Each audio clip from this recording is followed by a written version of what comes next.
બીજો ક્વેશ્ચન પૂછેલો છે કે એક સિસ્ટમ કે જે કેદીઓની સજાને ટૂંકી કરવાનું નિયમન કરે છે તેને શું કહેવામાં આવે છે? હવે કેદીની જે સજા હોય એને ટૂંકી કરી નાખે, એટલે કે 10 વર્ષની સજા હોય તો 5 વર્ષની કરી નાખે, 7 વર્ષની સજા હોય તો 2 વર્ષની કરી નાખે, ટૂંકમાં ગમે એવી ટૂંકી કરી નાખે તો એને શું કહેવામાં આવે? સામાન્ય રીતે એવું આપણને લાગે કે આ તો બહુ અલગ જ પ્રશ્ન પૂછેલો છે, પણ જીપીએસસીમાં આ પ્રશ્ન પૂછે ગયેલો છે. તમને ખ્યાલ હશે કે આર્ટિકલ 72 અનુચ્છેદ 72 અંતર્ગત પ્રેસિડેન્ટ રાષ્ટ્રપતિ જે છે એ સજાની માફી કરી શકે છે. તો મેં તમને સમજાવેલું હતું કે સજાની માફી જે આપી શકે તો એ કેટલી રીતે માફી આપી શકે, ખ્યાલ છે તમને? યસ રાઈટ, 5 રીતે આપી શકે. તો આ 5 રીતના નામ ખબર છે તમને? 5 રીત કઈ છે તમને? તો પહેલાં તો મેં બહુ પહેલાં એક વિડીયો બનાવી દીધો હતો અનુચ્છેદ 72માં 5 પ્રકારની જે માફ કરવાની સત્તા છે એ, બરાબર? તો પહેલાં તો તમને આ 5 પ્રકારના નામ ખબર હોવી જોઈએ, કારણ કે નામ ઉપરથી ખબર પડી જાય. આની માટેનો મેં તમને એક કીવર્ડ પણ કીધો હતો. શું? તો કે PSRRR, PSRRR, બરાબર? PSRRR. તો આ 5 પ્રકાર જે છે એ તમને ખબર હોવી જોઈએ. PSRRR શું છે? તો કે P એટલે કે PCRRR, PCRRR. P એટલે કે પાયડન, પાયડન એટલે કે 100% માફી, બધી જ સજા માફ કરી નાખે. PCRRR, બરાબર? P એટલે પાયડન, 100% માફી. પછી C એટલે કે કમ્યુટ. C એટલે શું? કમ્યુટ. તો કમ્યુટમાં મેં તમને C ઉપરથી યાદ રાખવાનું કીધું હતું. કમ્યુટમાં C છે તો કમ્યુટમાં C છે તો C ઉપરથી ચેન્જ. ચેન્જનો મતલબ શું? બદલવું. સજાનો પ્રકાર બદલી નાખે. સજાનો શું કરી નાખે? પ્રકાર બદલી નાખે.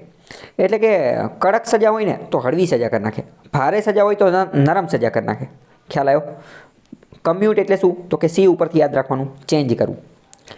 પછી PCR, 3 R છે. તો R ઉપર સૌથી પહેલું R છે રિમિશન. રિમિશન.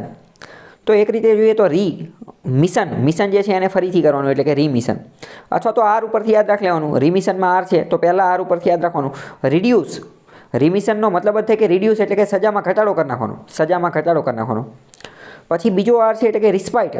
બીજો R છે એટલે કે રિસ્પાઇટ. રિસ્પાઇટનો મતલબ શું? વચ્ચે S છે તો S ઉપરથી યાદ રાખવાનું, રિસ્પાઇટમાં વચ્ચે S છે તો S ઉપરથી યાદ રાખવાનું. સ્પેશિયલ. રિસ્પાઇટ જે છે ને એ અમુક સ્પેશિયલ ખાસ પરિસ્થિતિની અંતર્ગત ઓછી સજા આપવામાં આવે. ખાસ પરિસ્થિતિ એટલે કેવી? માની લો કે કોઈ વ્યક્તિ વૃદ્ધ છે, માની લો કે કોઈ પ્રેગ્નન્ટ છે, માની લો કે કોઈ વ્યક્તિ જે છે એને લાઈલાજ બીમારી છે, તો આવા કેસની અંદર એને રિસ્પાઇટ કરવામાં આવે. કેમ? કારણ કે સ્પેશિયલ કેસને ધ્યાનમાં રાખી, સ્પેશિયલ કેસને ધ્યાનમાં રાખી અને એની સજાની અંદર ફેરફાર કરવામાં આવે તો ત્યારે એને રિસ્પાઇટ કહેવામાં આવે. અને છેલ્લું છે રિપ્રાઇવ. રિપ્રાઇવનો મતલબ શું થાય? તો કે રિપ્રાઇવનું ગુજરાતી યાદ રાખી લેવાનું, ગુજરાતીના આધારે ખબર પડી જાય. રિપ્રાઇવનો મતલબ થાય વંચિત કરવું. જ્યારે કોઈ વ્યક્તિને કોઈ બાબતથી વંચિત કરવામાં આવે તો એને કહેવાય રિપ્રાઇવ.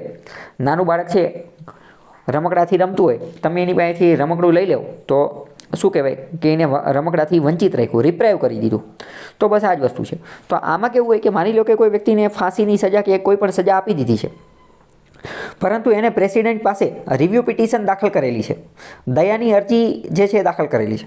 હવે પ્રેસિડેન્ટ યા કાંઈ નવરા ન હોય કે એની અરજી આવી અને તરત ને તરત એને ચેક કરી દે, બરાબર?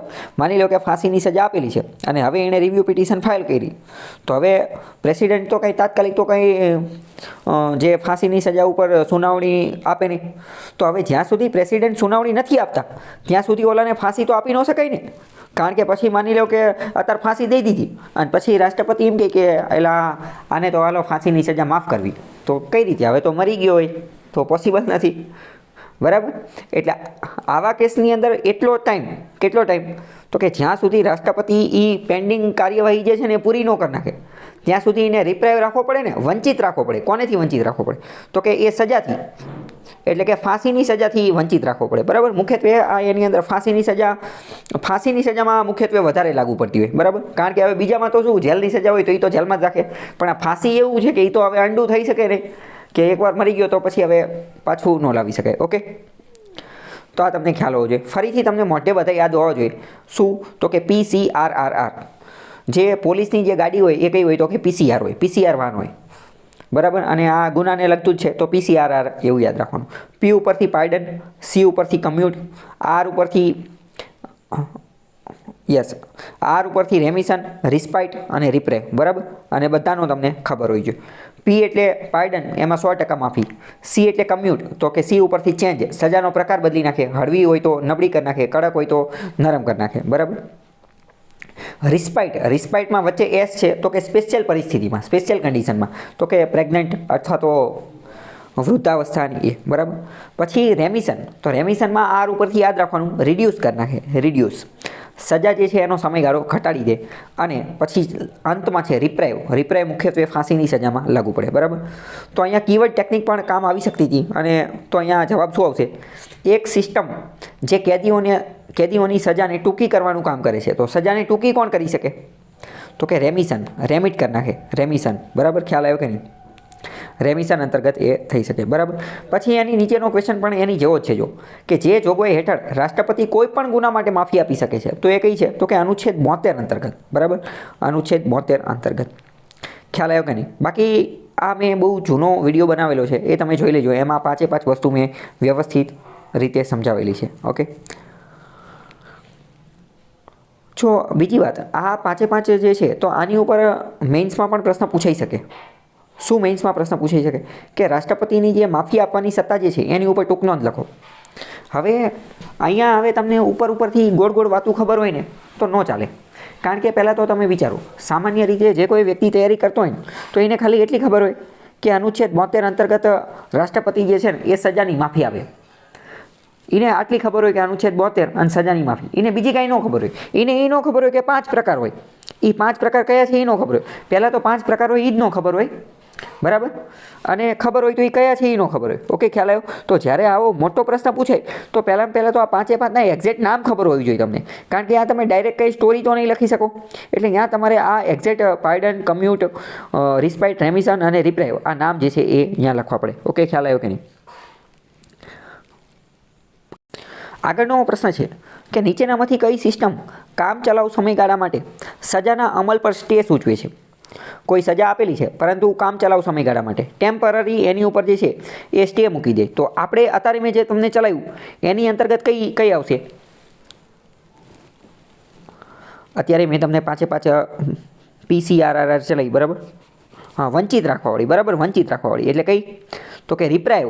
હકીકતમાં કોની વાત કરે છે? રિપ્રાઇવ, બરાબર. અહીંયા આ લોકોએ રિપ્રાઇવનું ગુજરાતી કરેલું છે. રિપ્રાઇવનું ગુજરાતી આ લોકોએ પુનઃ શોધ કરેલું છે. રૂપાંતરણ પહેલો ઓપ્શન, એટલે આનો જવાબ શું આવશે? રિપ્રાઇવ આવશે. એટલે કે પુનઃ શોધ, રિપ્રાઇવ જવાબ આવશે હકીકતમાં, બરાબર. પણ હવે અહીંયા સમજીએ, પહેલો ઓપ્શન છે રૂપાંતરણ, એ કોનું ગુજરાતી છે એ કહી શકશો?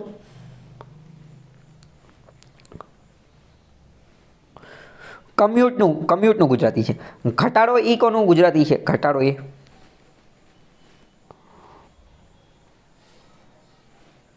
ઘટાડો એ રિમિશનનું ગુજરાતી છે, બરાબર. અને રાહત એ કોનું ગુજરાતી છે?